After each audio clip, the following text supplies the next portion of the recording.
asalaamaaleykum mbokki xarit yi ñu seetaan dalati leen ak jàmm ci seen émission sama gox mon quartier sama gox nag tey jii moo di Goudiri nekk ci région bu Tambacounda waaye itam daañu dem ba ca Lelekone ñu xool nag fii yëpp askan wi ana naka nañ fi toogee lan moo leen fi neex lan moo leen fi naqari lépp nar a leer ci biir seen émission sama gox mon quartier ci Goudiri waaye itam dinañ dugg ci beneen dëkk bu nekk ci biir Goudiri di Lelekone xool askan wa ana naka nañ fi toogee.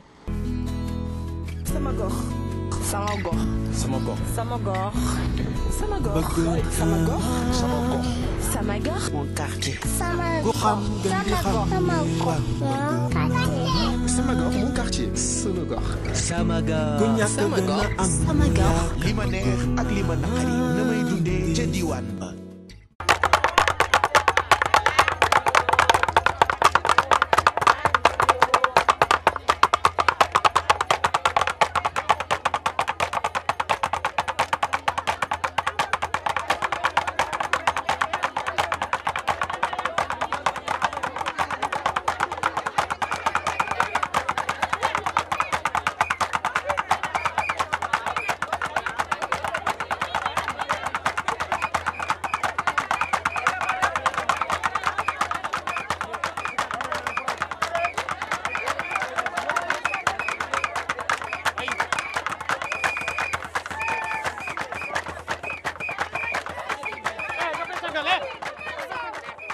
Goudiri, d'après les anciens,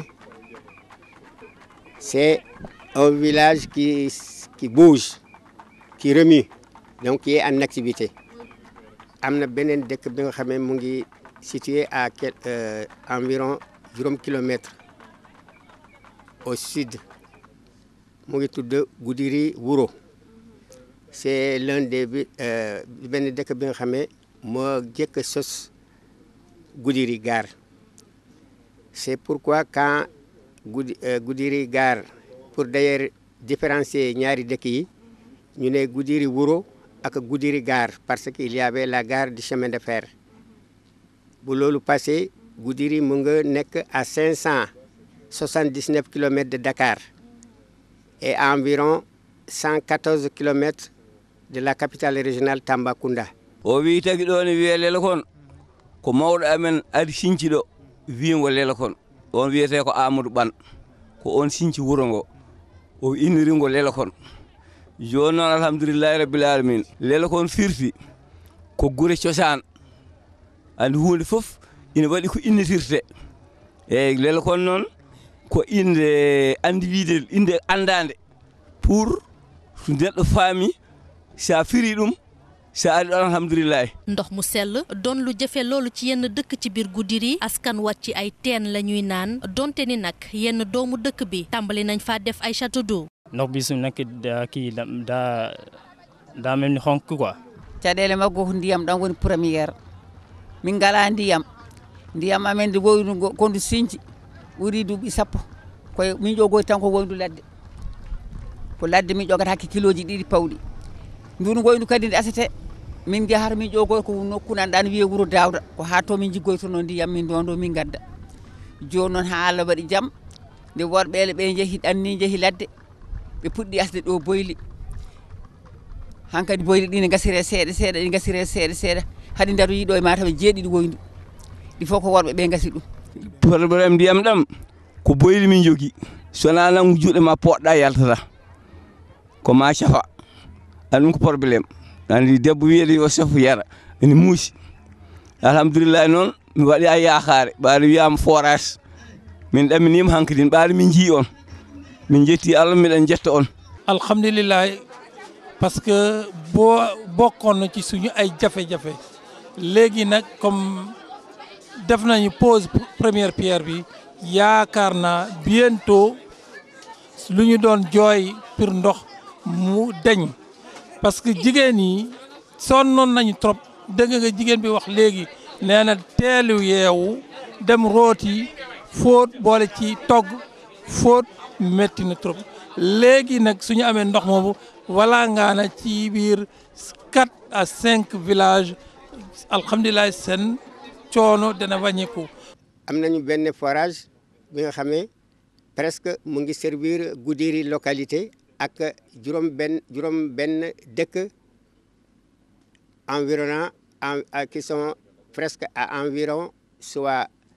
6 à 7 kilomètres à la ronde de Goudiri. Mais là également, li ñu bëggoon mooy ñu yokk forage yi parce que l'eau c'est la vie. te forage bi bu forage bi baaxee rek dinañ am ndox bu forage bi yàqoo rek suñu yëpp day yàqu yëpp day taxaw. fii dañu nekk ci dans le département de Goudiri département bi gën a vaste ci Sénégal plus de 17 000 km², département boo xam ne nag bëri na genre problème yooyu problème mu ndox. Donc soo xoolee jusqu'à une date très récente presque Goudiri commune moo amoon benn système à réduction d'eau léegi nag grâce à des projets comme le PAISD les immigrés ñi nga xam ne ils ont toujours joué un rôle important ci développement wu diwaan ji ñoom nag ñu ngi initier genre projet yooyu ak collectivités locales yi donc au niveau de l'Elekon les immigrés yooyu contacté PAISD pour ñoom it population yi mën a bénéficier wu benn réseau de réduction d'eau. Donc projet boobu la nit ñi initié ba tey jii alhamdulilah ambassadeur ñëw fa poser première pierre futur forage de l'Elekon bi nga xam ni day servir l'Elekon et 5 autres villages donc 5 villages yoo xam ne c'est à cheval entre 2 communes la commune de Koussan et la commune de Boy Nguel Bamba. Je pense que ça moom c'est une très bonne nouvelle et dina alléger famille yu baax famille nga xam ne donc ñoom ñoo gën a sonn quoi parce que chaque suba ñoom ñoo ñëw ci teen yi di root. Donc loolu dina changer vie nit ñi daal foofu. ci biir Goudiri itam école bu dee am na faat jàngalekat yi doyuñu leneen luy gàllankoor njàng mi di xale yu jigéen yi teel a bàyyi jàng école. ci wàllu école bi njàng bi doxul normal su comme mel ni suñu dëkk Bogal amuñu sa musée tey ren jànguñu. école kadi ɗum ɗo école aji ɗi ko holo ko noon wayi minen kam miɗen joguino école aji joni ɓuuri duuɓi sappo kono noon école amen joni uddi min ngala enseignant jangguinowo joni minen wuuro amen joni janggigol ala toon miɗen jogui école kono école o ko gudduɗo guila mois de janvier. waaw jàng xale yi su day yàqu tantôt parce que ñun fii am nañu ay jàngalekat mais motul amuñu cycle normal bi. C'est-à-dire du CI ba CM2 léeg-léeg IDEN mooy inspection de l'enseignement élémentaire day manqué ay jàngalekat de telle sorte que léegi fii ñaar ba ñetti jàngalekat moo fi nekk ñetti jàngalekat nag ou ñaar mënul yore 6 classes loolu mooy jafe-jafe bi soo yorewul 6 classes nag il faudrait que dem beneen dëkk fu am classe fu nga toll pour dem jàngi foofu léeg-léeg parents yi. buy seen loxo guddul mu ni dem beneen dëkk jàngi foofu léeg-léeg seen seen njàng yem léeg-léeg tamit comme niñ ko waxee tout le temps ñu ngi sensibiliser ñu ngi ñaax parents yi ñu bàyyi xale yu jigéen ñi jàng. parce que man mii di wax ak yéen jàngalkat la woon ce qui fait que amoon na jamono même. booy def examen entrée en sixième fokk nga dem ba Tambacounda alhamdulilah léegi fu ñu toll nii am na ay lycée am na ay collège am na ay école élémentaire te ñu ngi posé démb rek première pierre du lycée alors ce qui fait que côté boobu alhamdulilah. donc ces centres là boo xoolee entre autres alhamdulilah dëmb ni par exemple fi nga nekkoon au niveau de Goudiri yàlla def na. am nañu fi dëmb pose la première pierre pour la construction du lycée de Goudiri donc loolu alhamdulilah ñu ngi siy rafetalu ñu ngi siy kontaan par l'appui du conseil départemental de Goudiri monsieur Djima Souaré avec monsieur Pape Birama Thiam du PAISD avec la diaspora et les jeunes du département de Goudiri et les villages environnants ñoo dajale seen moyens pour créer lycée boobu bu ñu ko créer ñu ngi ñaan yàlla avec l'État du Sénégal ñu créer beneen lycée technique bu nga xam ne y aura plusieurs filières soit en mécanique soit en électricité soit aussi mettre en place d'autres centres de formation en agropastoral. waaw xam nga problème boobu moom c'est un problème récurrent depuis 5 ans disons que dañuy nekk ci zone boobu c'est vrai que au début des années 90 amoon la ñuy wax démocratisation scolaire donc ñu ubbi ay écoles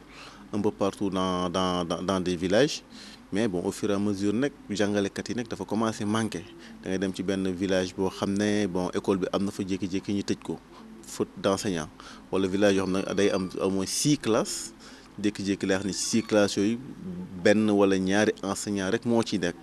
bon loolu nag problème la tamit. feebar faju doon itam lu jafe ci Goudiri ndaxte boo gisee foo fajo it egg ca dina doon lu jafe loolu ndax ay yoon yu bon. ci wàllu faj loolu am na jafe-jafe parce que dañu am jafe pour transport dem Goudiri yoon bi baaxul ay saret yooyu da nga am malade pour faire référé à Goudiri dañu am jafe-jafe fekkee malade bi daa sonn lool day am indi problème. problème enclavement nag daf fi am. daanaka son excellence le président de la république man ci ñu ko accompagner laa bokkoon fii dans le département de Goudiri en 2011 organisé woon nañ ci benn tournée ci dëkk bu ñu dem problème boobu la nit ñi doon wax mooy problème enclavement amuñu piste amuñu yoon comme ni leen ko waxee rek am fii département bu yaaj la 17 000 kilomètres carrés donc zone yu bëri dañoo enclavé wu donc ce qui fait que déplacement yi dafa métti surtout ci nawet bi pendant l'hivernage su tawee moom da ngay gis ay villages yoo xam ne ils sont complètement coupés du monde quoi donc loolu ay jafe-jafe la c'est vrai que nag gouvernement bi def na ci ay jéego parce que ci entre 2014 ba tey il y a au moins 8 pistes de production yoo xam ne gouvernement bi def na ko à travers différents programmes comme par exemple le PPC PNDL donc ce qui fait que tey jii yoon boobu sax am na piste buy jaar ci commune boobu commune Koussan bien sûr eggul Lelekon parce que touché wul village yëpp daal. hôpital o miɗen jiiɗi hôpital kadi miɗen jiiɗi kadi laabi ɗi kadi pewne mbaɗi ɗo joni laabi ɗi moƴƴani hakkude ɗo e ɗum ndungu yoni so ari wala charrette wala moto wala oto kam haala mum haaltake yimɓe mbawa yaade ɗum ɗo yimɓe keɓay ɗum caɗele. loolu dëgg la yéen jaar ngeen ci yoon bi fii su tawee au mois de septembre août foofu taw bi fu lay gën a bëree am na ci yoon bi ay dex yi suñu feesee mënuñu dem xam ngeen fii poste de santé lañ am ñoom ñooy fay seen infirmier sax commune bi moo leen tabaxaloon depuis communauté rurale benn case de santé ñu érigé ko am poste de santé léegi nag xam ngeen souvent comme niñ koy waxee dañuy référé nag su fekkee plateau technique bi amuñu ko ala kulli aalen ñu yóbbu feneen pour faju ñun d'accord nañ ci nga tabax ay école tabax ay dispensaire def ndox tout ça te defoo yoon yoo xam ni population yi daañu mun dem ak dikk loolu day wàññi impactu infrastructure yooyu donc ñun ñëpp dañ ci taxaw liggéey ci itam man dinaa ci dox sama wàll parce que son directeur de coopération technique partenaire bu ma ci mën a gis sensibiliser la dinaa ko def pour que goxu département de Goudiri goxu département de Bakel ñu mun ko ibbi def ay piste de production yoo xam ni population yi daañu mun dem ak nekk. Comme on a l'habitude de le dire, la santé n'a pas de prix et actuellement nous avons un poste de santé, un district, mais il y a beaucoup de choses qui manquent car beaucoup de nos patients sont évacués souvent à Tambacounda. Ce n'est pas par manque de compétences au niveau du district ici, mais faute de matériel. waaw loolu moom lu ñu ñor la parce que soo gisee région de Tambacounda am na ci ay gox yoo xam ni mun nga fa dem doo fa gis benn partenaire population yi dañ leen di bàyyi ñoom kese ñoom mais li ko waral mooy ñëw fi daa metti il faut que nga am lu bare lu la ñor lu la motiver pour nga mun a def boobu déplacement am liggéey bi nga mun ko def comme nu mu waree parce que yoon yi amul da ngay gis yoon boo xam ni piste boo xam ni 30 kilomètres la mais di nga ko def ci ñaari waxtu xam nga kooku dafay xaw a jafe itam mais malheureusement ñun amuñu xaalis boo xam ni mën nañu may ñu defar yoon yooyu. Goudiri nag ab zone agropastorale la mbay meeg càmm ji yëpp daf fay dox waaye ñàkk moyen moo tax ña ca mën a yënguwuñu ci. waaw tool bi ñu ngi dox ñun dañu bay ay mil arachide yooyu ay maïs loolu la ñu dem pour kër gi. ndo sincinde ko wuro dawde ƴew ko yannoɗen caggal mum woydu bani asa kiloji ɗiɗi woyndu ko kiloji ɗiɗi tuggende en ha joni ko probléme wuro ngo ala ndiyam ngo ala jeyge fodde fof en dogue por banuji en donki loolu nag tax ba dëkk bi wow waral ndaw ñu bëri daw jubal ci wàllu immigration ngir mën a tekki ñëw teral seeni mbokk. comme on le dit vraiment c'est ñu ngi koy naxarlu bu baax a baax parce que boo xoolee ces jeunes empruntant les embarcations de fortune pour l'Europe ñun ñii on a nos frères qui sont allés qui ne sont pas revenus mais loolu dañ ko war a xeex d'une manière directe ou bien indirecte mais pour xeex loolu il faut la création de l'emploi des jeunes si création boobu nañu xool avec l'État du Sénégal ñu créer benn ay centre de formation dans le département de Goudiri. yàlla dogal nañu dem ba dugg ci gaal bi damm am na yu des ci ndox bi am na yu ñëw fii moom fii am na yu jaay fii nagam dem mais balaa ngay egg ci Niger d'abord da ngay jaar Mali Burkina Faso jaar Niger mais poste police boo ñëw da ngay fay 30 000 15 000 ba nga egg boo eggee Niger nag foofu mooy rixe bi 124 000 ngay fay dugg ci 4x4 yi 40 personnes lay yóbbu doo toog sax da ngay taxaw désert bi da ngay nekk foofu 7 jours 15 jours 1 mois yaa ngi ci désert bi et puis da ngay jël benn 5 bidon litres nga yóbbu même ku la bokkal ndeex baay doo ko jox gis naa yu naan li am quoi waaw. gis nga yu naan sow gis naa yu naan garabam ba lii gis naa yu ku amul ndox ba dee ci yoon bi gis naa yu réer ci ndox bi ci désert bi gis naa yu gaañu ci oto bi mais chauffeur yi nag même bu la daane ci désert bi chauffeur bi du taxaw. ñun dañ ci dundi woon rek dund bu metti xam nga ni lu la yàlla teg moom yooyu moom mënuloo koo kii waaye yooyu moom dañuy dafa metti woon ci ñun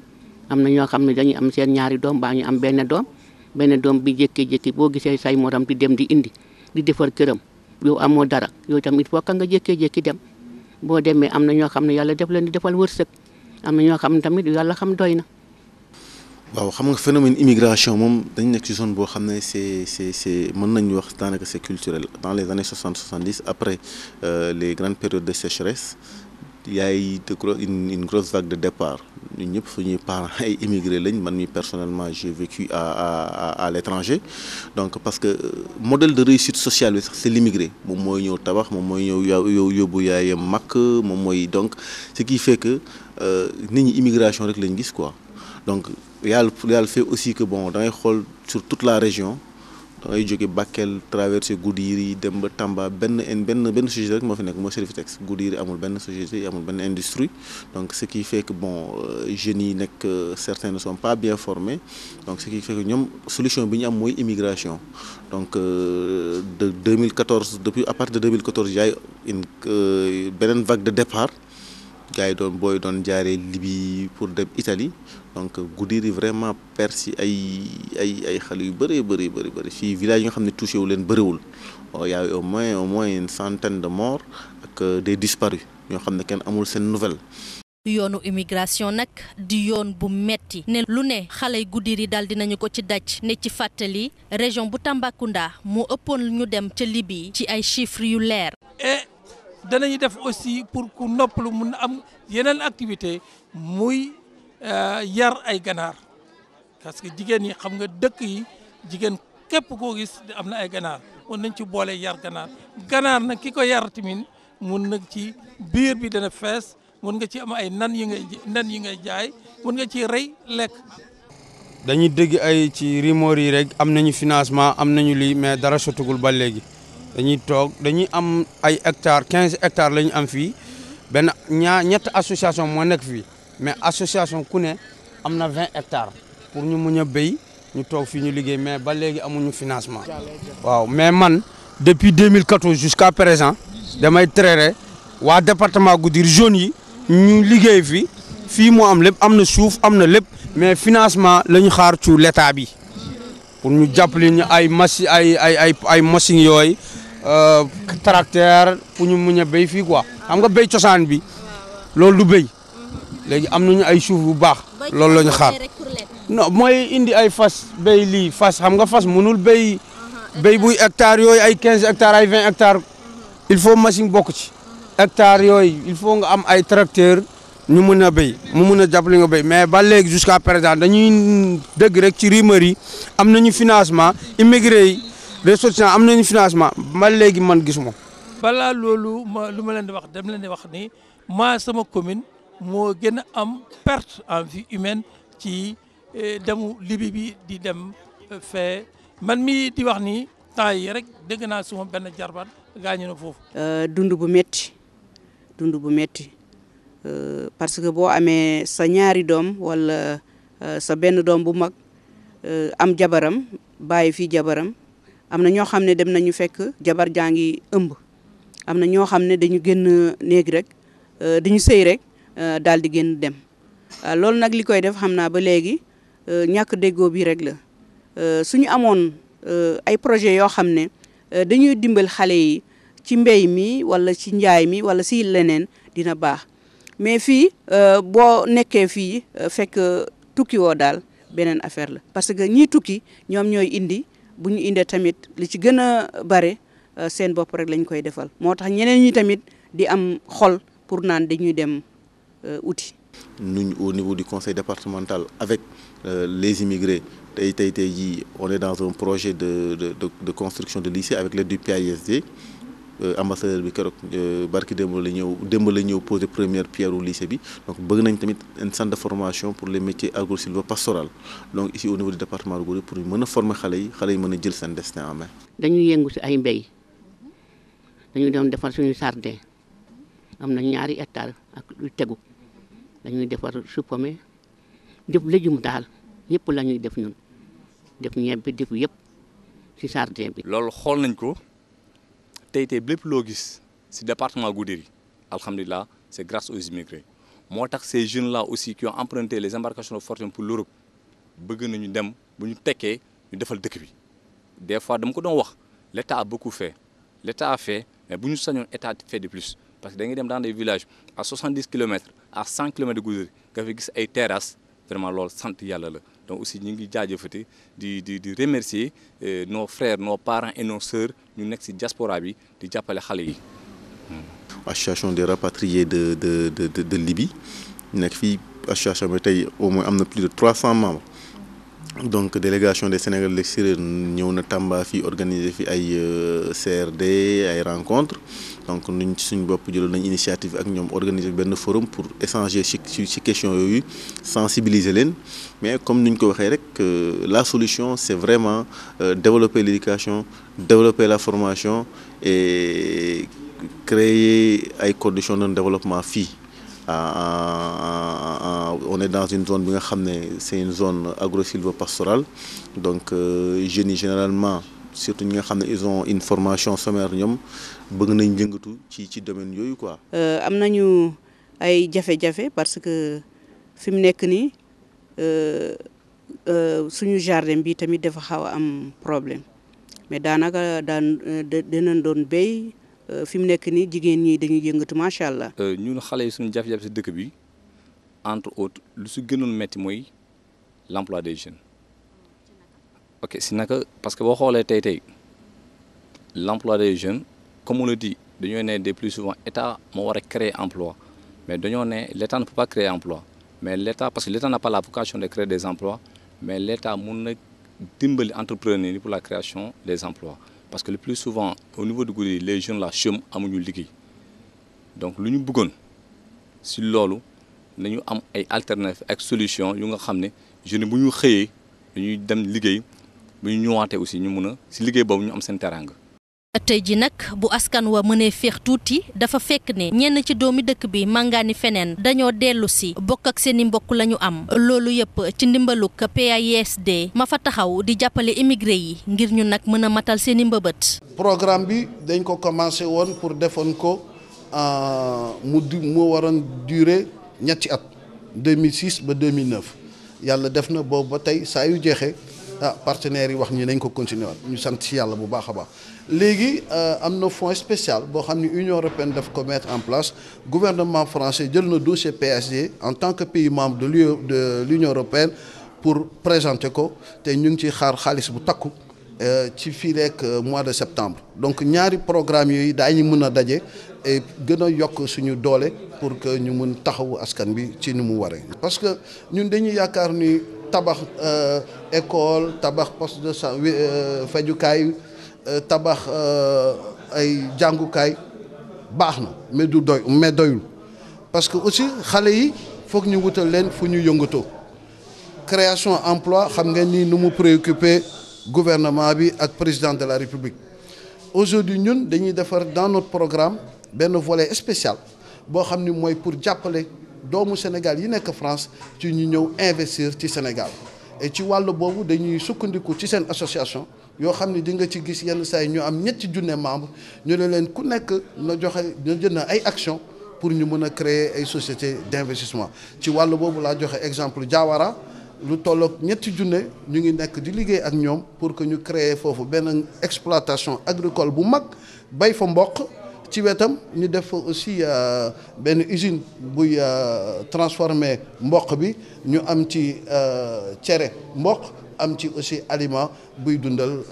jur bi. mbokki xarit yi ñu seetaan mu doonoon kon seen émission sama gox mon quartier fii ci département bu Goudiri di jaajëfal bu baax Baba Diaw ci wàllu caméra bi waaye itam di jaajëfal Fodé Wagué ci montage bi Sen TV di leen dig daje ci beneen gox demati xool askan wa dañu toggee la leen neex ak la leen naqari ci fa ñuy dund. sama gox